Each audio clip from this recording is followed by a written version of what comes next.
Second की बात करें दोस्तों तो यूनिट सेकंड जो है वो है लाइब्रेरी क्लासिफिकेशन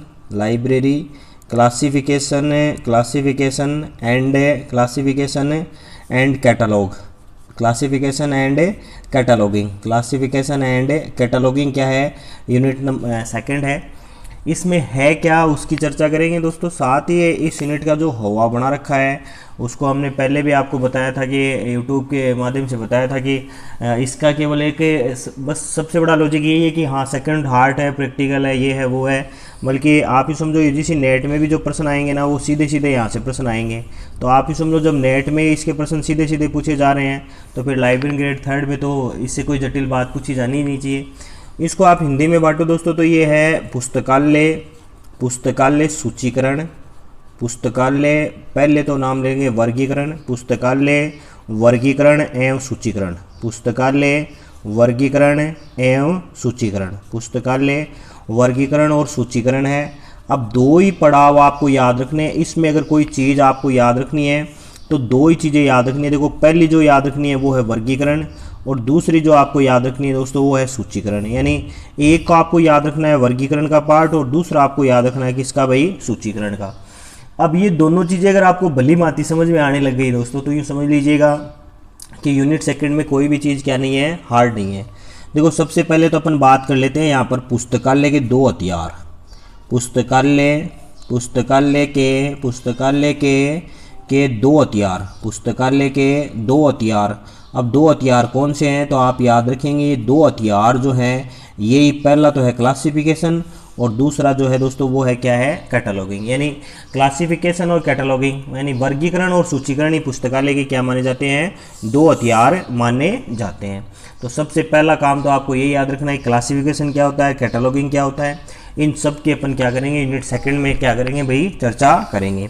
तो सबसे पहले आज अपन क्लास में लेंगे लाइब्रेरी क्लासिफिकेशन, लाइब्रेरी क्लासिफिकेशन क्या लेंगे अपन आज अपनी क्लास का बिंदु बनाएंगे।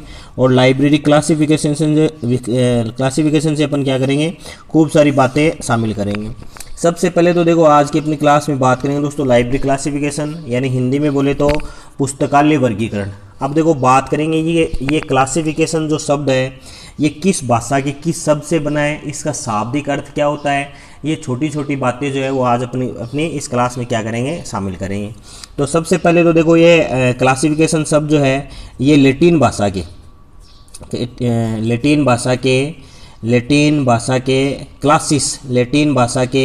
क्लासिस शब्द से बना है, लैटिन भाषा के क्लासिस शब्द से क्या है ये बना है। यानी लैटिन भाषा का क्लासिस शब्द है उसी से क्या बना हुआ है, क्लासिफिकेशन बना हुआ है।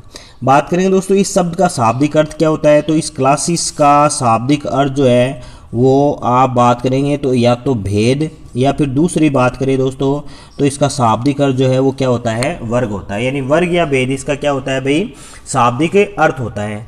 यानी पहली बात अपन यहाँ शामिल कर रहे हैं कि वर्ग या भेद किसका शाब्दिक अर्थ होता है तो क्लासिस का। क्लासिस शब्द से किसकी उत्पत्ति मानी जाती है तो क्लासिफिकेशन की।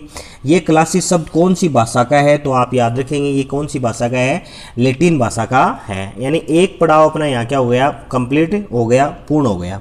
बात करेंगे दोस्तों इस शब्द का सर्वप्रथम प्रयोग, यानी ये जो क्लासिफिकेशन जो शब्द है इस शब्द का सर्वप्रथम प्रयोग पुराने समय में इसका प्रयोग कहाँ किया गया था, रोम में किया गया।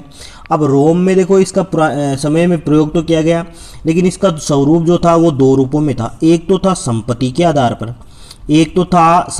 आधार पर, और दूसरा था इसका महत्व के आधार पर। यानी संपत्ति के आधार पर और दूसरे की बात करें तो महत्व के आधार पर। देखो बात करेंगे संपत्ति के आधार पर तो संपत्ति के आधार पर ये दो प्रकार का है। संपत्ति के आधार पर अगर बात करें दोस्तों तो ये है अमीर व गरीब।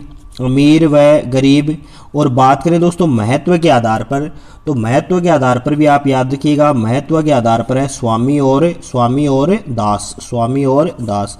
ये छोटा सा विवरण है इसका किसके संदर्भ में तो आप याद रखिएगा रोम में। यहाँ से देखो एक शब्द मिलेगा आपको कि इस शब्द का प्रयोग जो है वो प्राचीन काल में रोम में संपत्ति व महत्व के आधार पर समाज के 6 प्रमुख वर्गों को एक दूसरे से अलग अलग पहचान के लिए क्या किया गया था, इसका सर्वप्रथम प्रयोग किया गया था।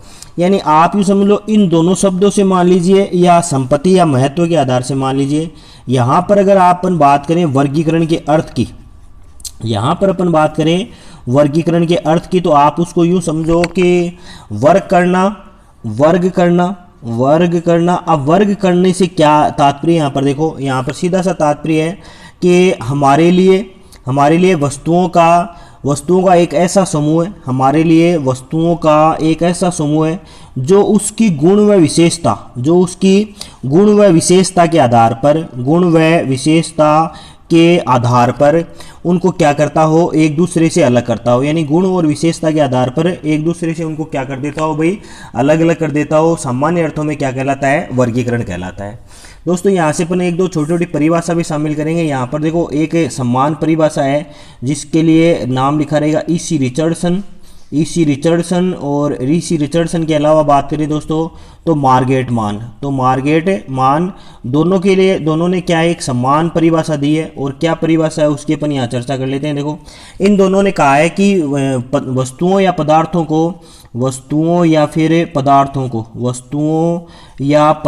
को उनकी समानता और असमानता के आधार पर, समानता व असमानता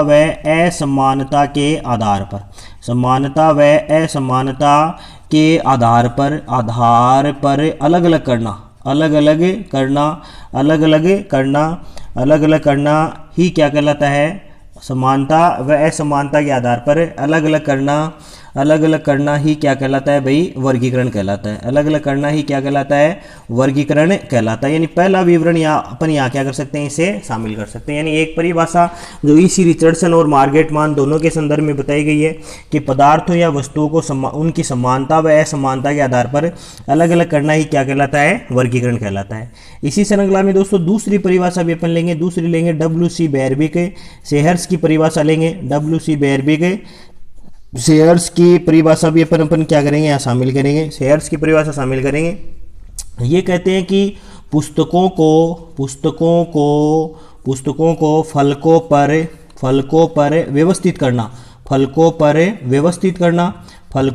व्यवस्थित करना एक बात। साथ ही दूसरी बात और जोड़ते हैं दोस्तों, और दूसरी बात जोड़ते ये करते हैं कि पाठकों के लिए उपयोगी बनाने का विवरण, पाठकों के लिए यानी फलकों पर व्यवस्थित करना और पाठकों के लिए उपयोगी बनाने का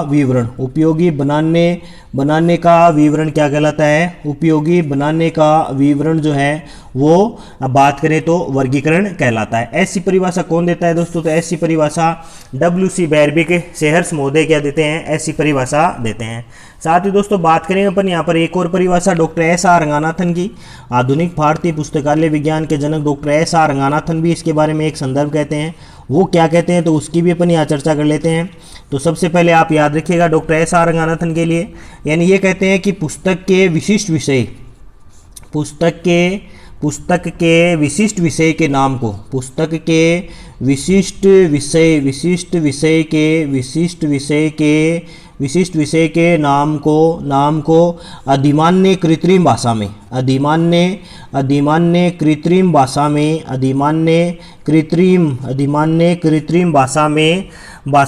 अनुवाद करना, अधिमान्य कृत्रिम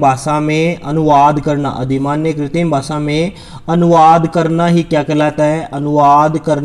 कहलाता है, भाई वर्गीकरण कहलाता है। तो दोस्तों तीन परिभाषा अपन ने यहाँ शामिल की है।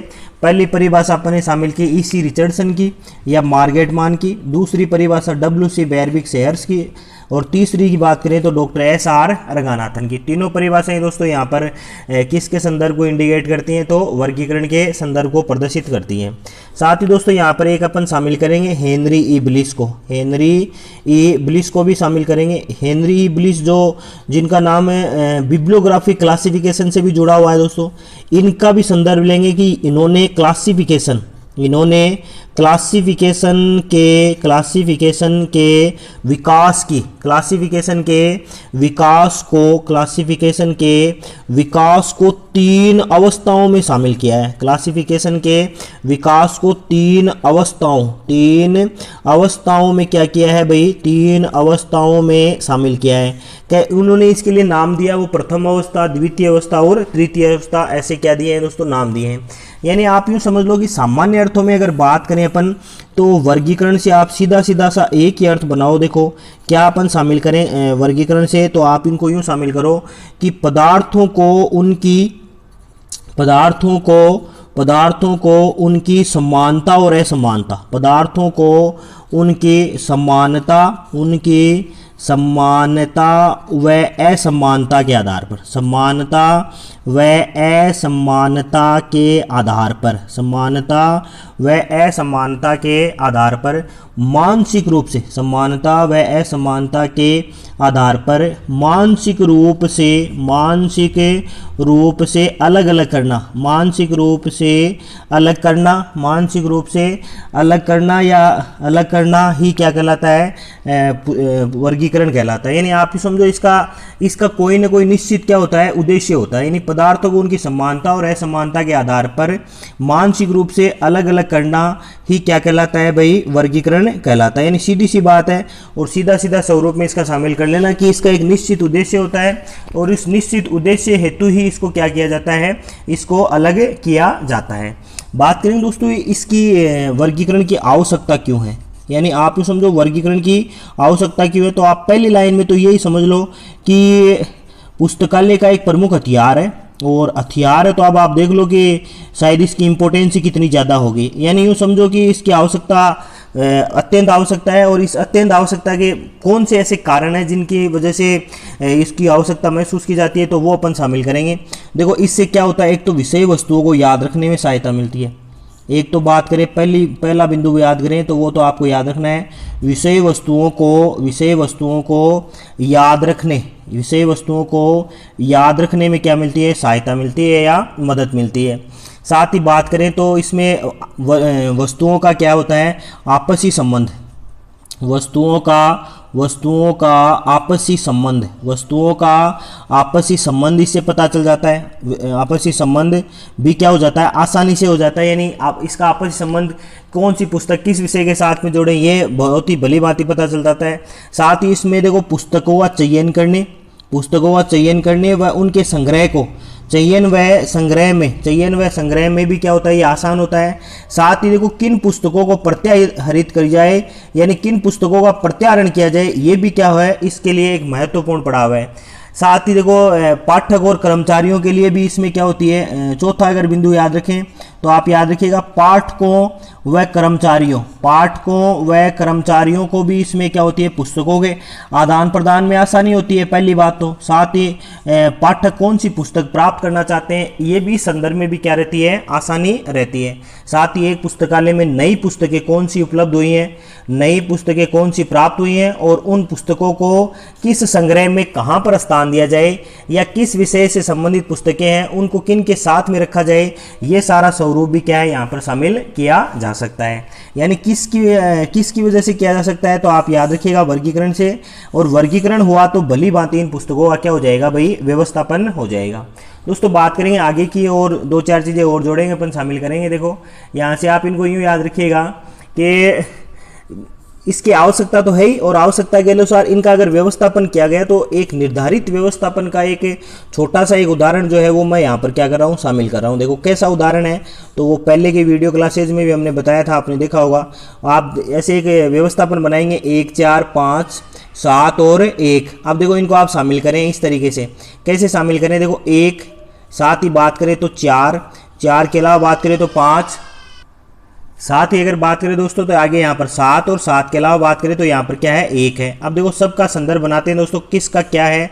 देखो बात करेंगे 1 से, 1 क्या है, साथ ही 1 के अलावा 4 क्या है, 5 क्या है, 7 क्या है और 1 क्या है। तो आप यहाँ से यूँ समझो ये है पहली मंजिल,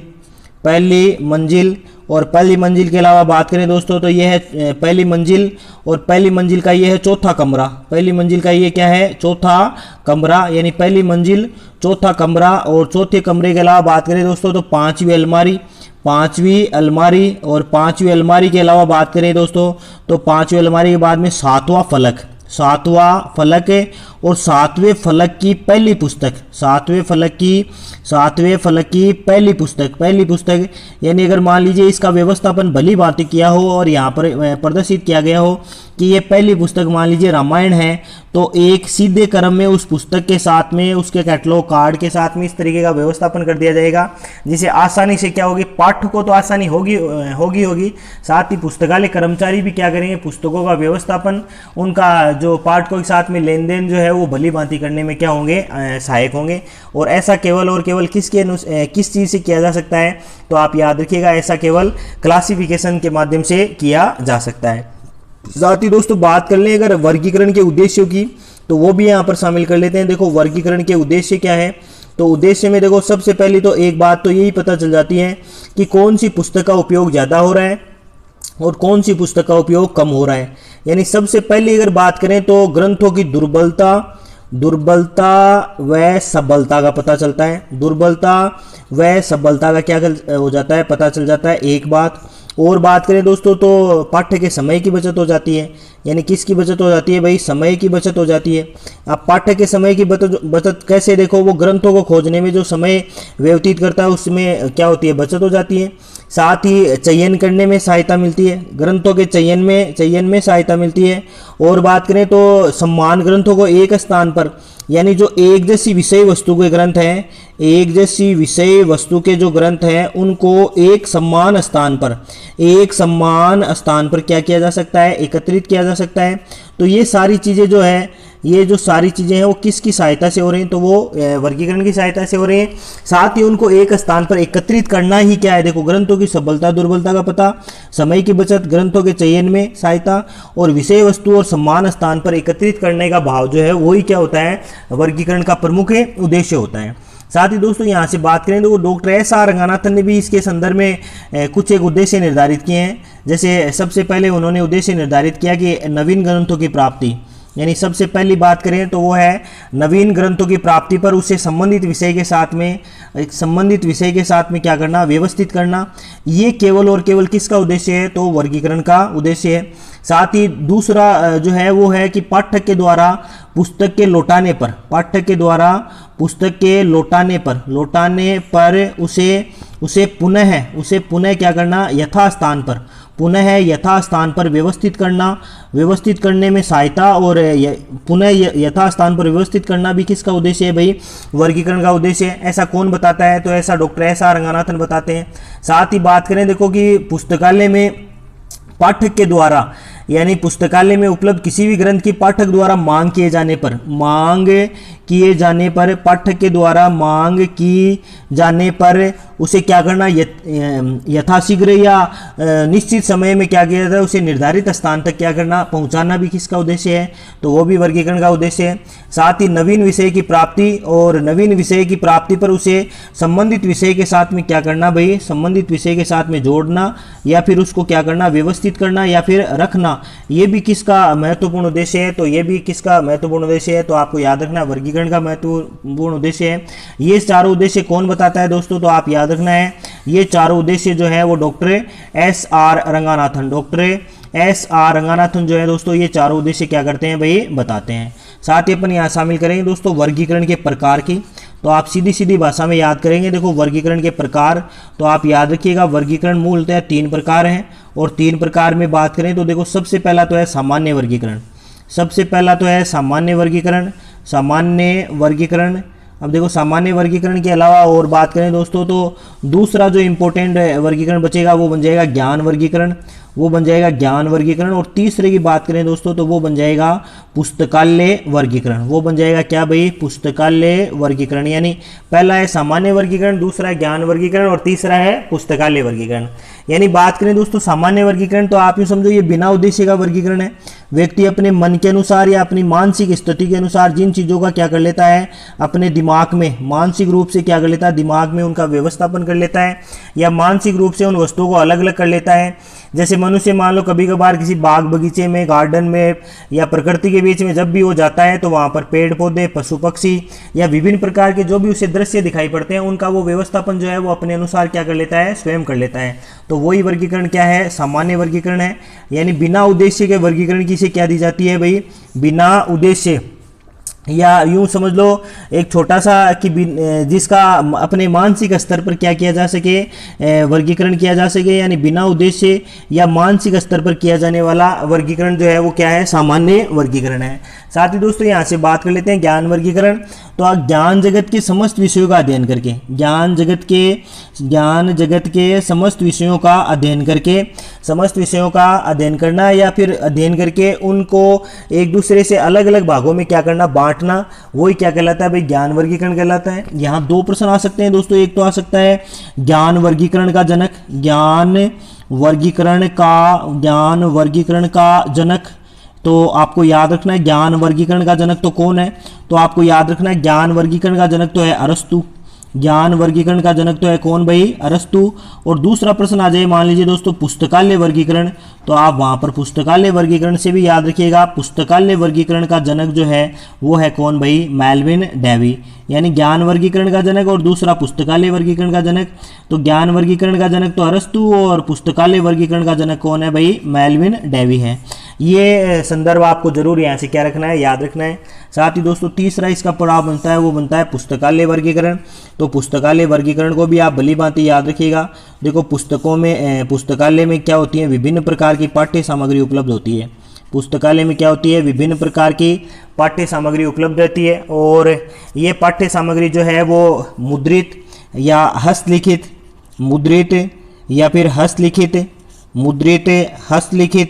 साथ ही अन्य किसी रूप में क्या है ये हो सकती है। और बात करें दोस्तों पत्र पत्रिकाएं, माइक्रोफिल्म्स, साथ ही ग्रामोफोन, रिकॉर्ड्स, ये सारे स्वरूप में क्या रहती हैं, पाठ्य सामग्री उपलब्ध रहती है। और इस पाठ्य सामग्री को भली भांति क्या करना, व्यवस्थित करना, भली भांति क्या करना भाई, व्यवस्थित करना ही क्या कहलाता है, पुस्तकालय वर्गीकरण कहलाता है। यानी साधारण बात आपको याद रखनी है यहाँ से। और इस छोटे से बिंदु में अगर आप थोड़ी बहुत चीज़ें भी आसानी से याद रखें तो आराम से क्या हो जाएगा, इसका स्वरूप बन जाएगा। साथ ही दोस्तों यहाँ से अपन एक चीज़ और शामिल कर सकते हैं, यहाँ पर अपन शामिल कर सकते हैं पुस्तकालय वर्गीकरण की प्रमुख पद्धतियाँ। तो एक बार आप इसको देख लो, पूरा विवरण देख लो, इसके बाद में अपन बात करेंगे दोस्तों यहाँ से, यानी पुस्तकालय वर्गीकरण की विभिन्न पद्धतियां और कौन सी पद्धति का जनक कौन है, तो उसका अपन यहाँ पर क्या कर लेते हैं, इसका विवरण जो है दोस्तों वो अपन यहाँ शामिल कर लेते हैं। तो आप देखो यहाँ से एक पक्का प्रश्न आने का क्या रहेगा, चांस रहेगा दोस्तों। क्या कौन सा प्रश्न बनेगा, किस प्रकार का प्रश्न बनेगा, वो भी अपन बात करेंगे।